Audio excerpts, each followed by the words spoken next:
Hello viewers. Welcome to mid mystery.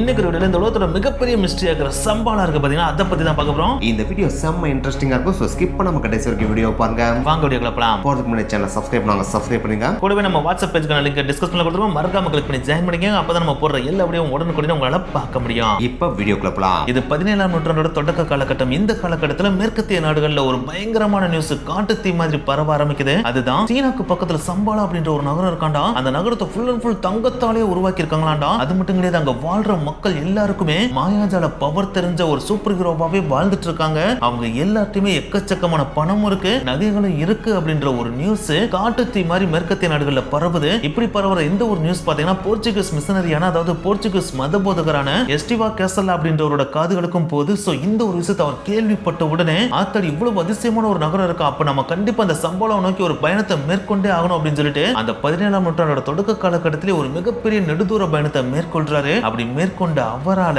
Shambhala அப்படின்னு நினைச்சு சீனால இருக்கிற தசில்குன்போ அப்படின்ற நகரத்தை 1627 வருஷம் தவறுதலா தான் ரீச் பண்ண முடிஞ்சே தவிர உண்மையான சம்பாலாவை அவரால் ரீச் பண்ணவே முடியல. சோ அப்படி ரீச் பண்ண முடியாத அவர் பார்த்தீங்கன்னா இந்தியாவுக்கு ரிட்டர்ன் ஆகி வந்துடுறாரு. சோ இப்படியே காலங்கள் வருது, 19ஆம் நூற்றாண்டு வருது. அந்த ஒரு நூற்றாண்டோட தொடக்க காலகட்டத்தில், அதாவது இன்னும் குறிப்பிட்டு சொல்லணும்னா 1831 வருஷம் ரஷ்யாவில் இருக்க எர்காட்டினோ ஸ்லேவ் அப்படின்ற ஒரு இடத்துல ஒரு பெண் குழந்தை பிறக்குது. அந்த குழந்தையோட பேர் தான் ஹெலனா பெட்ரோனா பிளவாட்ஸ்கி. இந்த குழந்தைய பார்ன் இன் சில்வர் ஸ்பூன் அப்படின்னு சொல்லலாம். ஏன்னா பிறக்கிறப்பே பார்த்தீங்கன்னா பயங்கர ரிச்சான ஃபேமிலியில தான் பிறக்கவே செய்றாங்க. ஸோ அதனாலேயே 19ஆம் நூற்றாண்டுலேயே உலகத்தை சுத்தி பார்க்கறது அப்படின்றது இவங்களுக்கு சாதாரணமான விஷயமா தான் இருக்கு. இந்த ஒரு விஷயத்தினாலே சின்ன வயசுலேயே பார்த்தீங்கன்னா இவங்க எக்கச்சக்கமான நாடுகளுக்கு போயிட்டு வந்திருக்காங்க. ஸோ அப்படி இவங்க மேற்கொண்ட டூர்ல முக்கியமான டூர் தான் 1849 வருஷம் இவங்க மேற்கொண்ட டூரான யூரோப், அமெரிக்கா, இந்தியாவை சுத்தி பார்க்கறது. அப்படி இவங்க இந்தியாவை சுத்தி பார்த்துட்டு இருக்கப்ப ஒரு குரூப் ஆஃப் மத போதகர்களை இவங்க தற்செயலா சந்திக்கிறாங்க. அவங்க சாதாரண மத போதகர்கள் கிடையாது, அவங்களை இவங்க மாஸ்டர்ஸ் ஆஃப் ஆன்சியன்ட் விஸ்டம் அப்படின்னு குறிப்பிடுறாங்க.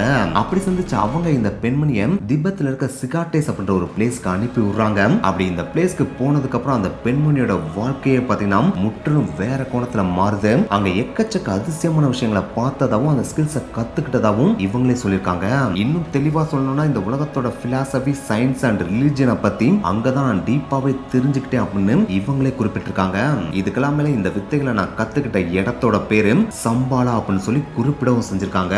சோ இதனாலே இந்த உலகத்திலே சம்பாலா விசிட் பண்ண ஒரே ஆள் அப்படின்னா இவங்க தான் அப்படின்னு குறிப்பிடுறாங்க. அது மட்டும் கிடையாது, அப்படி சம்பாலால இருந்து இவங்க வந்ததுக்கு அப்புறம் ஒரு புது சொசைட்டியும் ஆரம்பிக்கிறாங்க. அதுதான் தியோசோஃபி. இந்த சொசைட்டி மூலமா இவங்க சம்பாலால கத்துக்கிட்ட எக்கச்சக்கமான விஷயங்களை அந்த கம்யூனிட்டியில இருக்க எல்லாருக்கும் சொல்லி கொடுத்திருக்காங்க. அப்படி சொல்லி கொடுக்கறப்ப அவங்க என்ன சொல்லிருக்காங்கன்னு பாத்தீங்கன்னா, சம்பாலால இந்த ஸ்கில்ஸ்லாம் எனக்கு சொல்லி கொடுத்த மாஸ்டர்ஸ் ஹியூமனோட அடுத்த எவல்யூஷன்ஸ்க்காக இதை நீங்க போய் ஹியூமன்ஸ்க்கு சொல்லி கொடுங்க அப்படின்னு சொல்லி தான் அனுப்புனாங்க அப்படின்னு இவங்களே சொல்லியிருக்காங்க. சோ இந்த ஒரு இன்சிடென்ட் தான் மனித வரலாற்றிலே சம்பாலாவோட ஒரு முக்கியமான திருப்பு முனையா அமைஞ்சிச்சு. இந்த ஒரு பிளவாட்ஸ்கி பெண்மணி இருக்காங்க பாத்தீங்களா, இவங்களோட லைஃபை இன்ஸ்பயர் பண்ணி தான் Dark Knight and Doctor Strange மாதிரியான படங்கள் இருக்கு பாத்தீங்களா, அதை எடுக்கவே செஞ்சிருக்காங்க. குறிப்பிட்டு சொல்லணும்னா டார்க் நைட் படத்துல கிறிஸ்டியன் பெல் ஃபர்ஸ்ட் கோலையா தானே இருப்பாரு. அதுக்கப்புறம் ஒரு பிளேஸ்க்கு போயிட்டு தான் எக்கச்சக்கமான வித்தையில கத்துட்டு பயங்கர தைரியமான ஆளா வெளியில வருவார் பாத்தீங்களா. அந்த ஒரு பிளேஸே சம்பாலாவை இன்ஸ்பயர் பண்ணி தான் எடுத்திருக்காங்க. அது மட்டும் கிடையாது, டாக்டர் ஸ்ட்ரேஞ்ச் படத்துல டாக்டருக்கு ஆக்சிடென்ட் ஆனதுக்கு அப்புறம் அவரால் எந்த சர்ஜரியும் பண்ண முடியாதுன்னு சொல்லிடுவாங்க. ஆனா அப்படிப்பட்ட அவரே ஒரு பிளேஸ்க்கு போயிட்டு வந்ததுக்கு அப்புறம் வேற மாதிரி திரும்பி வருவார் பாத்தீங்களா. அதாவது கமார்தாஜுக்கு போயிட்டு வந்ததுக்கு அப்புறம் வேற மாதிரி திரும்பி வருவார் பாத்தீங்களா. அந்த ஒரு கமார்தாஜ் அப்படின்ற பிளேஸே சம்பாலாவை இன்ஸ்பயர் பண்ணி தான் எடுக்கப்பட்டிருக்கு. இப்படி இவங்க தியோசோஃபில சொல்லி கொடுத்த சம்பாலாவை பத்தின எக்கச்சக்கமான விஷயங்கள் பாத்தீங்கன்னா அவங்க கம்யூனிட்டியில இருக்கிற நிறைய பேரை இன்ஸ்பயர் பண்ண வைக்குது. இந்த ஒரு விஷயமே பாத்தீங்கன்னா சம்பாலாவை தேடலாம் அப்படின்ற ஒரு எண்ணத்தையும் எக்கச்சக்க பேருக்கு தூண்டவும் செய்யுது. அப்படி தூண்டதுல ஒன் ஆஃப் த முக்கியமான ஆள் தான் சோவியத் யூனியனோட சீக்ரெட் போலீஸோட பாஸான கிளாப் போகி அப்படின்றவரு. இவர் தன்னுடைய ஃப்ரெண்டான அலெக்சாண்டர் பார்ச்சென்கோ அப்படின்றவரோட சேர்ந்துட்டு 1920 காலகட்டத்துல இந்த சம்பாலாவை தேடுற முயற்சியில இறங்குறாரு. இந்த மாதிரி அவர் இறங்குறதுக்கு ஒரு முக்கியமான காரணம் இருக்கு. ஏன்னா சம்பாலால காலச்சக்கர தந்திரா அப்படின்ற ஒரு விஷயம் இருக்கு. இந்த ஒரு விஷயத்தையும் சோவியத் யூனியன்ல இருக்கிற கம்யூனிசம் ஐடியாஸையும் நம்ம கம்பைன் பண்ணோம் அப்படின்னா ஒரு சூப்பர் ஹியூமன்ஸ் கம்யூனிட்டியவே நம்மளால உருவாக்க முடியும். அப்படி மட்டும் உருவாக்கிட்டோம் அப்படின்னா ஹியூமன்ஸ் அடுத்த கட்ட லெவலுக்கு எவல்யூஷன் ஆவாங்க அப்படின்னு சொல்லிட்டு சம்பாலாவை தேட ஆரம்பிக்கிறாரு. இப்படி தேடுற இந்த ஒரு பயணம் தொடக்க காலகட்டத்துல நல்லா தான் போயிட்டு இருந்துச்சு அன்டில் 1924 வருஷம் வரைக்கும். 1924 காலகட்டத்தில் சோவியத் யூனியன் கவர்மெண்ட் இருக்காங்க பாத்தீங்களா, அவங்களே முன்னாடி வந்து நாங்களே சம்பாலாவை தேட போறோம் அப்படின்னு சொல்லிட்டு அவங்களே ஒரு டீமை ஹையர் பண்ணி சம்பாலாவை தேடுறதுக்கு அவங்கள அனுப்பி வச்சிட்டாங்களாம். சோ இதனாலேயே கிளப் போகியோட இந்த ஒரு சம்பாலாவை தேடுற மிஷன் ஃபெயில்ட்ல முடியுது. இதே காலகட்டத்தில், அதாவது 1924 இருந்து 28 காலகட்டத்தில் இதே ரஷ்யாவை சேர்ந்த நிக்கோலஸ் ரோரிச் அண்ட் ஹெலனா ரோரிச்சும் பாத்தீங்கன்னா சம்பாலாவை தேடுற பணியில ஈடுபடுறாங்க. அப்படி ஈடுபடுற இவங்க Russia, China, Mongolia, Kazakhstan meet பண்ற இடத்துல இடத்துல இருக்க ஆல்டாய் மவுண்டன்ல ஃபெலுகா மவுண்டன் அப்படின்ற ஒரு இடத்தை கண்டுபிடிக்கிறாங்க. அப்படி இவங்க கண்டுபிடிச்ச இந்த ஒரு இடம் தான் சம்பாலா சிட்டியோட என்ட்ரன்ஸ் அப்படின்னு இவங்க நம்புறாங்க.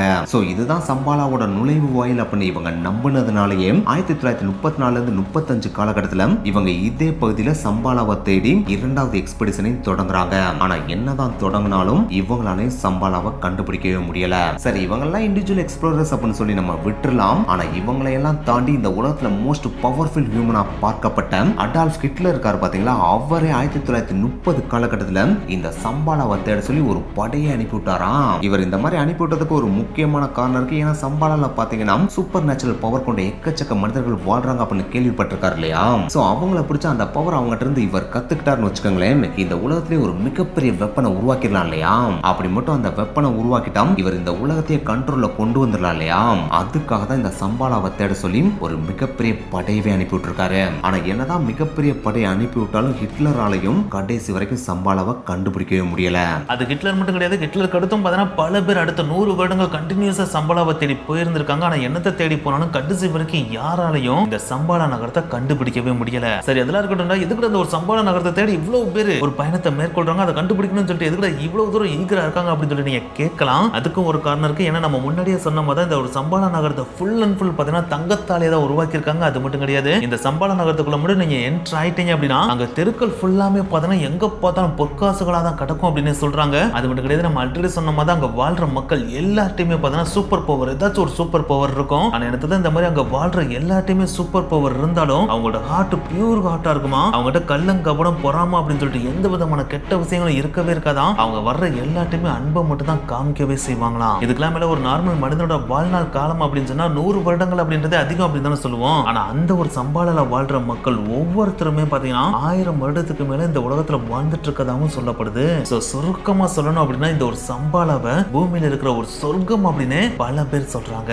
அதனாலதான் இந்த ஒரு நகரத்தை எப்படியாச்சும் தேடி கண்டுபிடிச்சு அங்க போயிட்டோம் அப்படின்னா நம்மளும் இந்த உலகத்துல ஒரு மிகப்பெரிய ஹியூமன் பீங்கா மாறலாம் அப்படின்ற ஒரு ஆசையில தான் எக்கச்சக்க பேர் இந்த ஒரு சம்பாலா நகரத்தை தேடி ஒரு மிகப்பெரிய நெடுபயணத்தை மேற்கொள்றாங்க. சரி, இவங்க பயணம் மேற்கொள்றதுலாம் ஒரு பக்கம் இருக்கட்டும், இந்த ஒரு சம்பாலாவை பத்தி எங்க இருந்து அவங்க தெரிஞ்சுக்கிட்டாங்க அப்படின்ற ஒரு கேள்வி இங்க வரும் இல்லையா. இதை எங்க இருந்து தெரிஞ்சுக்கிட்டாங்க அப்படின்னா இந்துயிசம் அண்ட் புத்திசமோட நூல்கள் இருக்கும் பாத்தீங்களா, அந்த நூல்கள்ல இருந்து தான் இந்த ஒரு சம்பாலா நகரத்தையே தெரிஞ்சுக்கிறாங்க. அதுல இந்துயிசம்ல இருக்கிற மகாபாரதம் மாதிரியான எக்கச்சக்கமான புராணங்கள்ல பாத்தீங்கன்னா இந்த சம்பாலாவை பத்தி தெளிவா குறிப்பிட்டிருக்காங்க. அதுலயும் முக்கியமா சொல்லணும் அப்படின்னா விஷ்ணு புராணம் இருக்கு பாத்தீங்களா, அந்த விஷ்ணு புராணத்துல பாத்தீங்கன்னா விஷ்ணு 10 அவதாரம் எடுப்பாரு, அதாவது தசாவதாரம் எடுப்பாரு. அதுல 10வது அவதாரமான கல்கி அவதாரம் இருக்கு பாத்தீங்களா, அந்த கல்கி அவதாரம் உருவாகிற இடமே இந்த சம்பாலா நகரம் அப்படின்னு தான் குறிப்பிடவே செஞ்சிருப்பாங்க. அடுத்து திபெத்தியன் புத்திசம் புத்தகமான காலச்சக்கர தந்திரா அப்படின்ற ஒரு புத்தகம் பாத்தீங்கன்னா 10ஆம் நூற்றாண்டுல வெளியிடப்படுது. அப்படி வெளியிடப்பட்ட இந்த ஒரு புத்தகத்துல சம்பாலாவை பத்தி இன்னமும் டீடைல்டா கொடுக்கப்படுது. அதுல சம்பாலாவை பத்தி எப்படி குறிப்பிட்டிருக்காங்கன்னா இந்த உலகத்தோட பியூர் லேண்டே சம்பாலா தான். இதை இன்னொரு வார்த்தையில சொல்லணும் அப்படின்னா இத ஸ்பிரிச்சுவல் கிங்டம் அப்படின்னு அந்த புத்தகத்துல குறிப்பிட்டிருக்காங்க.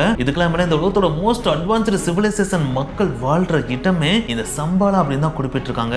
அதாவது இந்த உலகத்திலேயே அறிவு, திறமை மற்றும் அன்புல மேலுயர்ந்த மக்கள் வாழ்ற ஒரே இடம் இந்த சம்பாலா அப்படின்னு சொல்லிட்டு அந்த புத்தகத்துல குறிப்பிட்டிருக்காங்க. அது மட்டும் இல்லாம இந்த காலச்சக்கர தந்திரா அப்படின்ற இந்த ஒரு புத்தகத்துல பாத்தீங்கன்னா இந்த சம்பாலா நகரம் எப்படி உருவாச்சு அப்படின்றதையும் சொல்லியிருக்காங்க. அதுல கிமு 159 காலகட்டத்துல மஞ்சஸ்ட்ரி கிட்டி அப்படின்ற ஒரு அரசன் பாத்தீங்கன்னா 3 லட்சம் மக்கள் கொண்ட ஒரு தேசத்தை ஆண்டுட்டு இருந்ததாகவும், அப்படி ஆண்டுட்டு இருந்த அந்த அரசன் சூரிய பகவானை வணங்கிட்டு இருந்ததாகவும், அப்படி வணங்கிட்டு இருந்த அந்த அரசன் திடீர்னு ஒரு மாற்றத்தை உணர்ந்து புத்திசத்தை தழுவுனதாகவும், அப்படி தழுவுன உடனே தனக்கு கீழே இருக்கிற மக்களும் புத்திசத்தை தழுவணும்னு சொல்லிட்டு ஆணையிட்டதாகவும், அப்படி ஆணையிட்ட அந்த ஒரு ஆணையா அவருக்கு கீழே இருக்கிற மக்கள் யாருமே ஏற்றுக்கொள்ளாததாகவும், அப்படி ஏற்றுக்கொள்ளாததுனால நீங்க கண்டிப்பா நான் சொல்ற ஆணையை ஏத்துக்கிட்டு தான் ஆகணும், அப்படி ஏத்துக்கல அப்படின்னா உங்களுக்கு கடுமையான தண்டனை கொடுக்கப்படும் அப்படின்னு சொல்லிட்டு வான் பண்ணதாகவும், இப்படி ஒரு வான் பண்ணதுனாலே அவருக்கு கீழே இருந்த மக்கள் மேக்சிமம் பேர் பார்த்தீங்கன்னா புத்திசத்தை தழுவ ஆரம்பிச்சதாகவும், ஆனா என்னத்தை தான் இவங்க புத்திசத்தை தழுவ ஆரம்பிச்சாலும் அந்த 3 லட்சம் பேர்ல இருந்த 20,000 பேர் மட்டும் நாங்க சூரிய பகவானை மட்டும் தான் வழிபடுவோம் அப்படின்னு சொல்லிட்டு விடாப்பிடியா இருந்ததாகவும் சொல்லப்படுது. இந்த மாதிரி அவங்க விடாப்பிடியா இருந்ததுனாலே அந்த அரசன் கடுமையான கோபத்துக்கு உள்ளாகி இனிமேல் நீங்க இந்த கிங்டம்ல வாழ்றதுக்கு உங்களுக்கு தகுதியே கிடையாது, உங்களை நான் நாடு கடத்துறேன் அப்படின்னு சொல்லிட்டு அந்த 20,000 மக்களை நாடு கடத்திட்டாராம். அப்படி நாடு கடத்தப்பட்ட அந்த 20,000 மக்கள் தனியா போய் அவங்களுக்காகவே ஒரு கிங்டம் உருவாக்குனாங்களாம். அப்படி அவங்க உருவாக்குன அந்த ஒரு கிங்டம் தான் சம்பாலா அப்படின்னு சொல்லிட்டு இந்த காலச்சக்கர தந்திரா புத்தகத்துல குறிப்பிடப்பட்டிருக்கு. இப்படி இவங்க இந்த ஒரு சம்பாலா நகரத்தை உருவாக்கிட்டாங்க அப்படின்றது தெரிஞ்ச உடனே அந்த அரசன் இருக்காரு பாத்தீங்கன்னா, அவரோட தவறை உணர்ந்து நான் உங்களை என்னோட கட்டாயத்தின் பேர்ல புத்த மதத்தை தழுவ சொல்லிருக்க கூடாது, அது என்னுடைய தவறு தான், நீங்க மறுபடியும் என்னோட கிங்டம்க்கே வாங்க அப்படின்னு சொல்லிட்டு கூப்பிட்டுருக்காரு. ஆனா என்னத்தை தான் இப்ப அவர் இந்த மாதிரி கூப்பிட்டாலும் நாங்க எங்களுக்கான ஒரு கிங்டம் உருவாக்கிட்டோம் அப்படின்னு சொல்லிட்டு அவங்க அந்த ஒரு பிளேஸை விட்டு, அதாவது சம்பாலாவை விட்டு மறுபடியும் வரவே இல்லையா. இப்படி உருவாக்கப்பட்ட இந்த ஒரு சம்பாலாவோட முதல் கிங்கோட பேரு சுச்சாந்திரா. இந்த ஒரு சுச்சாந்திரா கிங்குக்கு காலச்சக்கரத்தை சொல்லி கொடுத்ததே யாருன்னா புத்தா அப்படின்னு சொல்றாங்க. அப்படி இவங்க உருவாக்கின இந்த ஒரு சம்பாலா நகரம் எங்க இருக்குன்னு நம்பப்படுதுன்னா இமாலய மலைத்தொடர் இருக்கு பாத்தீங்கன்னா அதெல்லாம் தாண்டி சென்ட்ரல் ஆசியா இல்லன்னா திபெத்ல இருக்கதா நம்பப்படுது. இந்த விஷயங்கள் எல்லாத்தையும் தாண்டி சம்பாலாவோட ஒரு முக்கியமான விஷயத்தை புத்த நூல்ல குறிப்பிட்டிருக்காங்க. அதுதான் சம்பாலால இருக்க எல்லா மக்களும் நம்ம உலகத்தை உற்று நோக்கிட்டு தான் இருக்காங்களாம். அப்படி உற்று நோக்குற அவங்களுக்கு இந்த உலகத்துல பணம் தான் முக்கியம், பணத்தை தவிர வேற எதுவுமே முக்கியம் இல்லைன்னு எந்த டைம்ல மக்கள் நினைக்கிறாங்களோ அண்ட் இதோட சேர்த்து எந்த டைம்ல இந்த உலகத்துல ஊழல் தலைவிரித்தாடுதோ, எந்த டைம்ல இந்த உலகம் ஃபுல்லா போர் சூழுதோ, அதாவது சுருக்கமா சொல்லணும்னா இந்த உலகத்துல தர்மம் சுத்தமா வீழ்ந்து அதர்மம் தலைவிரித்தாடுதோ அந்த டைம்ல சம்பாலால 25வது கிங் பிறப்பாரு. அவருடைய பேர் தான் ருத்ரா சக்ரேன். அந்த அரசன் பாத்தீங்கன்னா சம்பாலாவோட ஒரு மிகப்பெரிய புனித படையோட நம்ம உலகத்துக்கு வந்து இந்த உலகத்துல இருக்க அதர்மத்தை எல்லாம் அழித்து மீண்டும் தர்மத்தை நிலைநாட்டிட்டு போவார் அப்படின்னு சொல்லி அந்த புத்திச நூல்ல குறிப்பிட்டிருக்காங்க. அது மட்டும் கிடையாது, இந்த பேட்டில் எப்ப நடக்கும் அப்படின்றதே அந்த புத்தகத்துல தெளிவா குறிப்பிட்டிருக்காங்க. அந்த வருஷம் தான் 2424 இல்லாட்டினா 2425. அண்ட் இதே விஷயத்தை தான் பாத்தீங்கன்னா இந்து புராணமான விஷ்ணு புராணத்திலையும் குறிப்பிட்டிருக்காங்க. அதாவது இந்த உலகத்துல அதர்மம் தலைவிரித்து ஆடும்போது சம்பாலாவில விஷ்ணுவோட 10வது அவதாரமான கல்கி பிறப்பாரு. அப்படி பிறக்கிற அவர் ஒரு மிகப்பெரிய படையோட நம்ம உலகத்துக்கு வந்து அதர்மங்களை எல்லாம் அழித்து தர்மத்தை நிலைநாட்டுவார் அப்படின்னு சொல்லி விஷ்ணு புராணத்திலையும் குறிப்பிட்டிருக்காங்க. அதாவது கலியுகத்தை அழிச்சு சத்திய யுகத்தை பிறக்க வைப்பார் அப்படின்னு சொல்லி விஷ்ணு புராணத்துல குறிப்பிட்டிருக்காங்க. சோ சம்பாலா பத்தி இந்த காமனான விஷயங்களை பாத்தீங்கன்னா இந்து புராணங்களையும் குறிப்பிட்டிருக்காங்க. அதே நேரத்துல புத்த நூல்களையும் மென்ஷன் பண்ணிருக்காங்க. இந்த மாதிரி ஒரு பக்கம் சம்பாலா இருக்குன்னு சொல்லிட்டு பல மக்கள் நம்பினாலும் இன்னொரு பக்கம் கிரிட்டிக்ஸ் சொல்லிட்டு இன்னொருத்தவங்க இருப்பாங்க பாத்தீங்களா. அவங்க இந்த சம்பாலா நகரத்தை பத்தி என்ன சொல்றாங்க அப்படின்னா, இந்த சம்பாலா நகரம் அப்படின்றது ஒரு பிசிக்கலான இடம் கிடையவே கிடையாது. அதாவது உண்மையிலேயே இருக்கிற ஒரு இடம்லாம் கிடையவே கிடையாது. இது ஒரு ஸ்டேட் ஆஃப் கான்சியஸ்னஸ் அப்படின்னு சொல்றாங்க. அதாவது இந்த நகரத்தை நம்ம தேடிலாம் போய் ஒரு பிசிக்கலா கண்டுபிடிக்கலாம் முடியவே முடியாது. நம்ம ஆன்மீகத்துல முக்தி அடைஞ்சோம் அப்படின்னா அதை உணர்வுபூர்வமா ஃபீல் பண்ணக்கூடிய ஒரு நகரம் தான் இந்த சம்பாலாவை தவிர இது ஒரு பிசிக்கல் நகரம் கிடையாது அப்படின்னு சொல்லிட்டு கிரிட்டிக்ஸ் சொல்றாங்க. இந்த மாதிரி கிரிட்டிக்ஸ் சொல்றதுக்கு ஒரு முக்கியமான காரணம் இருக்கு. ஏன்னா உண்மையிலேயே சம்பாலா அப்படின்ற ஒரு நகரம் இருந்துருந்துச்சு அப்படின்னா கண்டிப்பா இவ்வளவு பேர் தேடி போறப்ப யாராச்சும் ஒருத்தரோட கண்களுக்காச்சும் அது பட்டிருக்கணும் இல்லையா. சப்போஸ் ஹியூமன் நம்மளோட கண்களுக்கு படல அப்படின்னாலும் நம்ம பூமிக்கு மேல சேட்டலைட் அத்தனை சேட்டலைட் சுத்திட்டு இருக்கு. அந்த சேட்டலைட்ல ஒரு சேட்டலைட்ல கூட நம்மளால சம்பாலா நகரத்தை இருக்கதை கண்டுபிடிக்க முடியல. என் கூகுள் மேப்ல நம்ம தேடி பார்த்தா கூட ஒரு இடத்துல கூட இந்த மாதிரி தங்கம் ஜொலிக்கிற நகரத்தை நம்மளால பார்க்க முடியல இல்லையா. சோ அப்படி இருக்கிறப்ப இது ஒரு பிசிக்கல் நகரம் அப்படின்னு சொல்லிட்டு நம்மளால ஏற்றுக்கொள்ள முடியாது அப்படின்னு கிரிட்டிக்ஸ் நிறைய பேர் அடிச்சு சொல்றாங்க. ஆனா இந்த மாதிரி கிரிட்டிக்ஸ் சொல்ற இந்த ஒரு விஷயத்துக்கு ஆன்மீகவாதிகள் ஒரு மிகப்பெரிய எதிர்ப்பு தெரிவிக்கிறாங்க. அவங்க என்ன சொல்றாங்க அப்படின்னு பாத்தீங்கன்னா, நீங்க நினைக்கிற மாதிரி சயின்ஸ் வச்சுலாம் ஈஸியா பார்க்கக்கூடிய பிளேஸ் இந்த பிளேஸ் கிடையவே கிடையாது. இது மனிதர்கள் கண்கள்ல படுற மாதிரி வெளிப்படையா தெரிற ஒரு நகரமும் கிடையாது. இது ஒரு அதிசய நகரம் அது மட்டும் கிடையாது. இது ஒரு அற்புதமான நகரம். இந்த ஒரு நகரம் இமயமலையை தாண்டி மலைக்கு அடிவாரத்துல தான் ரகசியமாவே இருக்கு.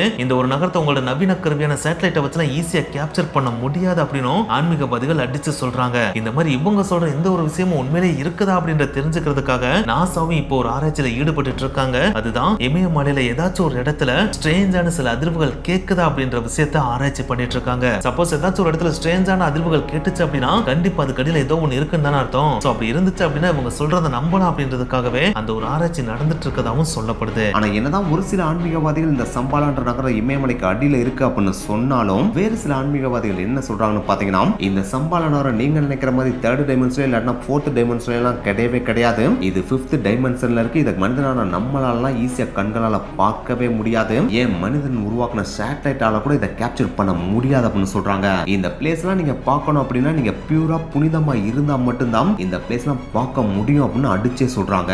இப்படி என்னதான் ஒரு தரப்பு மக்கள் சம்பாலா அப்படின்ற ஒரு நகரம் இருக்குன்னு சொன்னாலும் இன்னொரு தரப்பு மக்கள் சம்பாலா அப்படின்ற ஒரு நகரம் இல்ல அப்படின்னு சொன்னாலும் இது நாள் வரைக்கும் சம்பாலா அப்படின்ற ஒரு நகரம் இந்த பூமியில இல்லவே இல்ல அப்படின்னு அடிச்சு யாராலையும் ப்ரூவ் பண்ண முடியல. சோ அதனாலேயே இன்னமும் எத்தனை நூற்றாண்டுகள் ஆனாலும் இந்த ஒரு சம்பாலா நகரத்தை கண்டுபிடிக்கிற பயணம் தொடர்ந்து கொண்டே தான் இருக்கும். சோ இந்த வீடியோ பார்த்துட்டு நீங்க என்ன நினைக்கிறீங்க? சம்பாலா அப்படின்ற நகரம் இருக்கா இல்லையா அப்படின்றத கீழே மறக்காம கமெண்ட் பண்ணிருங்க. நெக்ஸ்ட் வீடியோல மீட் பண்ணலாம். பை.